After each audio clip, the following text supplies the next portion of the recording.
guys. So the sermon I'm going to talk about today in the passage is Nehemiah 5:14 through 19. And as I was sitting here and I was looking at this passage, the one aspect that I noticed was what a good leader Nehemiah was. So today I'm going to talk about leadership. And as I was thinking of leaders in my life, I couldn't help but think of my dad. You see, when I was a little girl, I was the orneriest kid you would have ever met. I knew I was cute. I had my hair in pigtails all the time, and I'd push the envelope as far as he would let me. And so one thing I was the pickiest eater. My friends will tell you today that I still am. And I remember one time I was 5 years old, and at that time our money was tight in our house. And so what we did every week, if we were good, my parents would take us to Dairy Queen and get an ice cream. It was our big treat for the week. And I remember it was Friday night and my mom had made dinner. And I was really excited because we'd go to ice cream afterwards. And my mom had made cooked spinach. That is the one thing still to this day I will not eat. And she set it on my plate and I refused. And so my dad tried everything. He was the disciplinarian, and so he'd be like, please. And then he did the trick where he says, I'll set the timer in the kitchen and you need to eat it by this.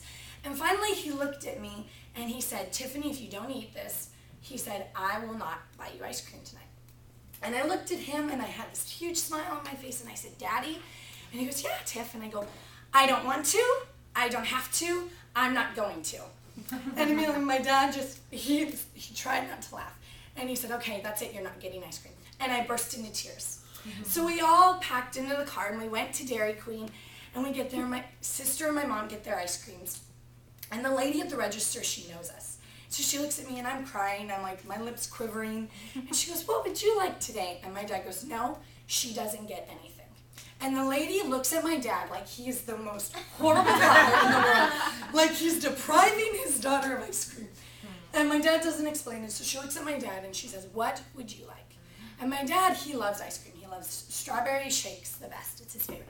And he goes, you know, I'm not going to get anything either. And I stopped crying to me and I looked at him because I didn't understand.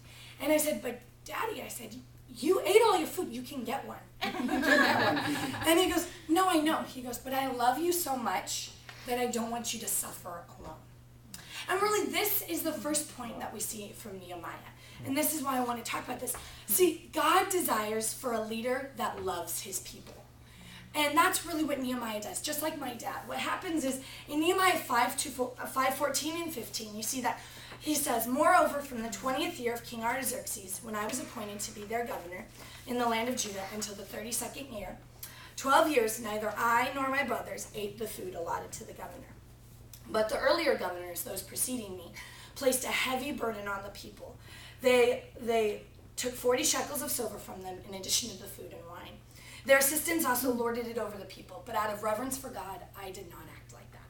See, Nehemiah is appointed the governor. In Hebrew context, this means that he's the perfect leader or perfect captain. And in those times, what you see is the governor was given an allotted amount of food and wine, but he also took taxes from the people.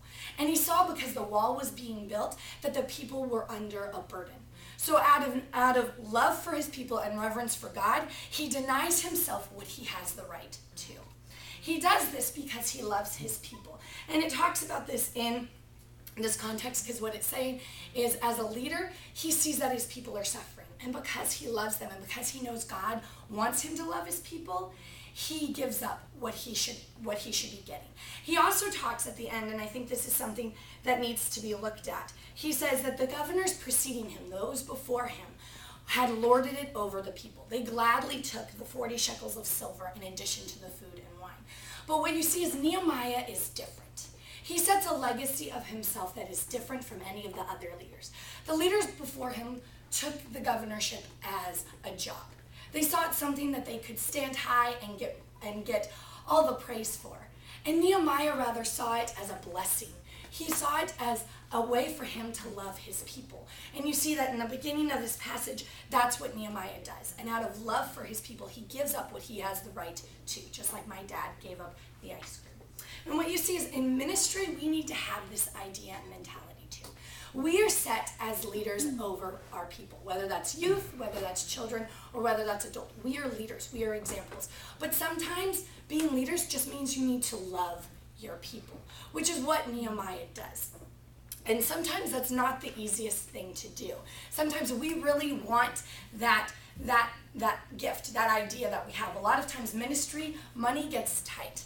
My family, my dad is a minister, and we've always grown up in tight financial situations. And it's not always easy to love that person at that moment, because at the time, it's tight and you want to hold on to that. But Nehemiah gives up because he loves his people. And that's what we as leaders need to do as well. And so as I was sitting there and I was thinking about this, another aspect of Nehemiah is that sometimes to be a good leader, you have to sacrifice what you want the most. And that is really something key. When I was thinking of what a good leader is, they have the ability to be a hero a lot of times to their people. And so I was trying to think of a characteristics to describe Nehemiah, and I couldn't think of it, but I found a movie clip that I think will describe it perfectly.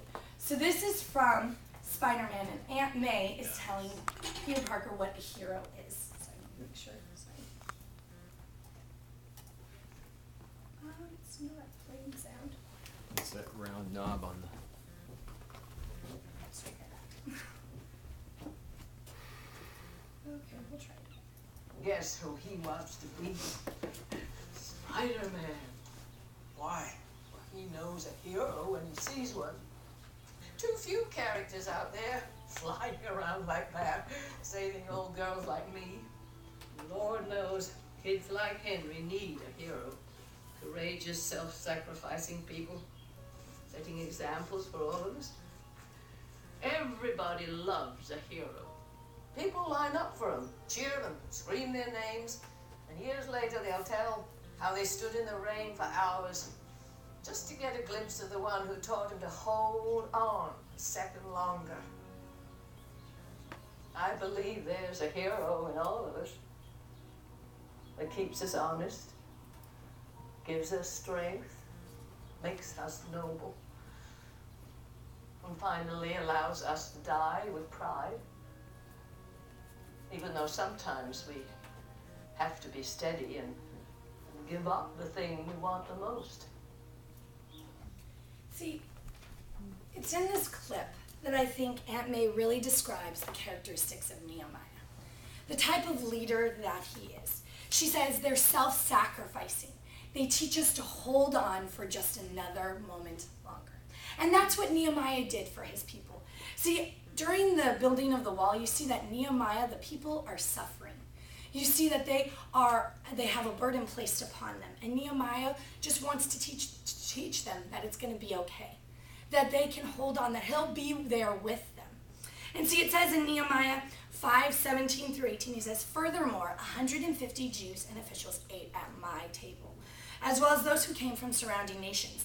Each day, 1 ox, 6 choice sheep, and some poultry were prepared for me. And every 10 days, an abundant supply of wine of all kinds. In spite of all this, I never demanded the food allotted to the governor, because the demands were heavy on the people." Nehemiah sees that his people are suffering. And out of love, he sacrifices for them. He doesn't just turn away what the governor has given him, but he provides for his people. In times of need, as good leaders, we need to provide for our people. Sometimes that's what they need the most. You see that he provides for 150 Jews and officials. Not just them, but surrounding nation officials as well. And you see that when what's key in this passage is it says each day he does this. He provides the choice sheep, the choice poultry. He gives the best of himself because he loves his people. He's willing to sacrifice and show what a good leader does. And sometimes that can be difficult for us.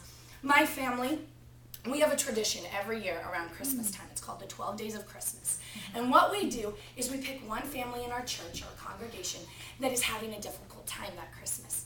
And what we do is we go out and we buy a gift for every day that 12 days before Christmas, and we leave it on their doorstep and surprise them, kind of like a Secret Santa.